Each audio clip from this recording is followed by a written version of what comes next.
Hello बच्चों, आइए प्रश्न को देखते हैं। यदि एस एन बराबर दे रखा है ए एन की घात 2 प्लस बी एन, तो हमें सिद्ध करना है कि यह एक समांतर श्रेणी है। प्रश्न को हल करने से पहले इसकी मुख्य अवधारणा के बारे में चर्चा कर लेते हैं। तो देखिए, मुख्य अवधारणा इसमें हम लोग सबसे पहले ये देखने वाले हैं कि समांतर श्रेणी होती क्या है। तो सबसे पहले तो ये जो एस एन है ना, ये अपने पास पदों का योगफल, एन पदों का योगफल दे रखा है। ये बात ध्यान रखो। और उसके बाद मैं समांतर श्रेणी की बात करूं तो देखिए, इसके बारे में हम लोग कुछ बता देते हैं। समांतर श्रेणी, और इसको हम लोग एपी से निरूपित करते हैं। इसमें हम लोग जब कोई भी श्रेणी या कोई भी अनुक्रम दे रखा हो, उसके क्रमागत पदों का अंतर अगर समान रहे तो हम लोग कहेंगे कि वो एक समांतर श्रेणी है। इस तरह से अपने कोई भी समांतर श्रेणी लिखना चाहते हैं तो ए प्लस डी, आगे बढ़ेंगे ए प्लस 2d, और ये पद इसी तरह चलते रहेंगे। एनवा पद अपने पास हो जाएगा ए प्लस एन माइनस 1 गुणा में डी। इस तरह से ये ए1, ये ए2, ये ए3, और ये चलता जाएगा। ये अपने पास ए एन व पद आ गया। अब देखिए, यहाँ पे हम लोग कह सकेंगे कि देखो, किन्हीं भी दो पद ले लो और उनका अंतर निकाल लो, हमेशा डी ही आने वाला है। तो इस तरह से हमने ये कहा, यहाँ पे हमने माना ए प्रथम पद है, ठीक है, प्रथम पद है, और डी इसका सार्वंतर है, मतलब क्रमागत पदों का अंतर। तो ये सार्वंतर आ गया। इसके बाद देखिए, हम लोग यहाँ पे चलते हैं एस एन। तो एस एन का हम लोग इसमें समांतर श्रेणी में सूत्र लिख लेते हैं। ये बराबर होता है एन बटा 2 गुणा में 2a प्लस एन माइनस 1 गुणा में डी के बराबर। वैसे ये लिख लिया, लेकिन काम में नहीं आने वाला है। लेकिन एनवें पद का सूत्र हम लोग यहाँ पे लिख लेते हैं। ये बराबर हो जाएगा a प्लस एन माइनस 1 गुणा में डी के बराबर। अब देखिए, ये जो कह रखा है इसमें एन पदों का योगफल, तो हम लोग जानते हैं। सवाल में चलते हैं। देखिए, अगर मेरे को एनवा पद निकालना है तो एन पदों के योगफल में से एन माइनस 1 पदों का योगफल घटा दूंगा, ठीक है। या फिर इस तरह से देख लो, जैसे मेरे को निकालना है पांचवा पद, तो 5 पदों का योगफल और 4 पदों का योगफल दे रखा होता है ना, तो 4 पदों के योगफल में से अगर पांचवा पद जोड़ते हैं तो 5 पदों का योगफल आ जाता है। इसी तरह अगर मैं 5 पदों के योगफल में से 4 पदों का योगफल घटा दूं तो मेरे पास पांचवा पद बच जाएगा। यही मैंने यहाँ पे लगाया है। तो देखिए, यहाँ से एस एन का मान, यहाँ पे ए एन बराबर हम लोग निकाल रहे हैं, तो ये आ जाएगा ए एन की घात 2 प्लस बी एन, सॉरी ये इसके गुणा में है, इसको गुणा में ही रखते हैं। तो ये बनेगा अपने पास बी एन, और ठीक इसी तरह जहां पे अपने पास एन दिख रहा है वहां पे एन माइनस 1 रखेंगे, तो ये बन जाएगा ए गुणा में एन माइनस 1 का वर्ग प्लस बी गुणा में एन माइनस 1। उसके बाद देखो, इसको हल करते हैं हम लोग, तो ये बनने वाला है ए एन बराबर में ए एन की घात 2 प्लस बी एन, और ये बनेगा, देखो ए इसके अंदर सर्वसमीका लगेगी, ये बन जाएगा। सर्वसमीका पहले हम लोग यहाँ पे लिख देते हैं। अगर ए माइनस में बी इस पूरे की घात 2 लिखना हो तो ये बराबर हो जाता है ए की घात 2 प्लस बी की घात 2 माइनस में 2 गुणा में ए गुणा में बी। ये लगाएंगे यहाँ पे, तो एन की घात 2 माइनस में 2n प्लस 1 बन जाएगा। ये माइनस अंदर गुणा होगा तो बी गुणा में एन माइनस 1 बन जाएगा।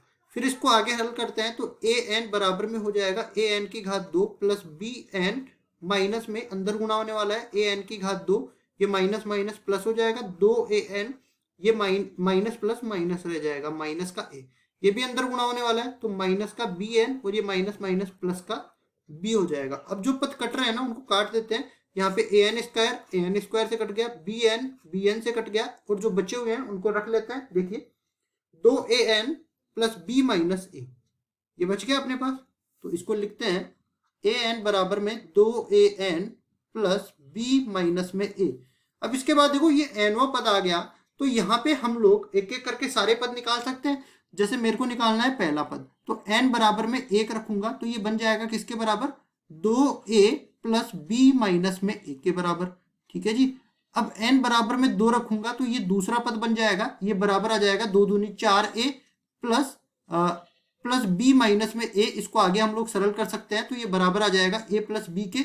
इसको भी आगे हम सरल करते हैं, ये आ गया 3a प्लस बी के। फिर n बराबर 2, n बराबर 3 रखा अब मैंने, तो a3 बराबर ही आ जाएगा 3 दूनी 6a प्लस b माइनस में a बराबर हो जाएगा 5a प्लस b के बराबर। इस तरह ये आगे तक चलता रहेगा, ठीक है। अब हमें देखो, केवल सार्वंतर निकालना है, तो दो कोई भी क्रमागत पद ले लूंगा, उनका अंतर निकाल दूंगा। तो क्रमागत पद जैसे मैंने d निकालना है, तो a2 माइनस में a1 कर सकता हूँ, या फिर a3 माइनस में a2 कर सकता हूँ, कुछ भी कर दूं। जैसे मैंने a2 माइनस में a1 किया, तो यहां से देख सकते हो 3a प्लस b, इसमें से घटाएंगे a प्लस b को, तो ये बच जाएगा। देखिए, 3a प्लस बी तो ऐसे कैसे रहेगा, ये माइनस अंतर गुणा होगा तो माइनस ए माइनस बी, तो कुल मिला के अपने पास डी का मान बी तो बी से कट जाएगा और 3a माइनस में ए 2a के बराबर बच जाएगा। ये आ गया अपने पास सार्वंतर का मान, सार्वंतर। अब देखिए केवल सार्वंतर हमें पूछा था तो उत्तर तो हमारे पास यहीं पे आ गया, लेकिन यहाँ पे मैं कुछ और भी तरीके बताने वाला हूं जिससे सार्वंतर बड़ी आसानी से निकाला जा सकता है। ठीक है, तो देखिए यहाँ पे आगे चलते हैं, प्रश्न को और देखते हैं थोड़ा। तो जैसे मान लो Sn बराबर में अपने को दे रखा है an की घात 2 प्लस bn। तो अगर मैं इस n पदों के योगफल को देखते हुए सार्वंतर निकालना चाहूं तो हम लोग जानते हैं सार्वंतर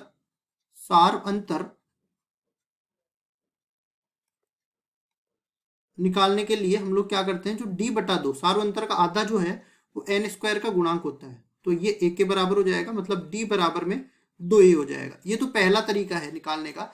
दूसरा, अगर मेरे पास an ये किसके बराबर दे रखा था, देखो 2an प्लस b माइनस में a के बराबर दे रखा था, तो इसमें तरीका सार्वंतर निकालने का ये होता है सार्वंतर, जो अपने पास n का गुणांक आता है ना वही इसके सार्वंतर के बराबर होता है, मतलब d बराबर में 2a।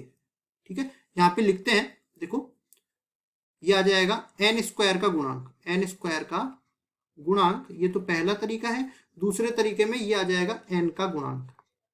देख लेना क्या nवा पद दे रखा है और कहाँ n पदों का योगफल दे रखा है। इस तरीके से किसी भी तरीके से आप निकालो, सार्वंतर हमेशा समान ही आने वाला है। तो सार्वंतर निकालना था जो कि आ गया 2a के बराबर, यही हमारा उत्तर है। आशा करता हूँ ये सवाल आपको समझ में आया होगा। धन्यवाद।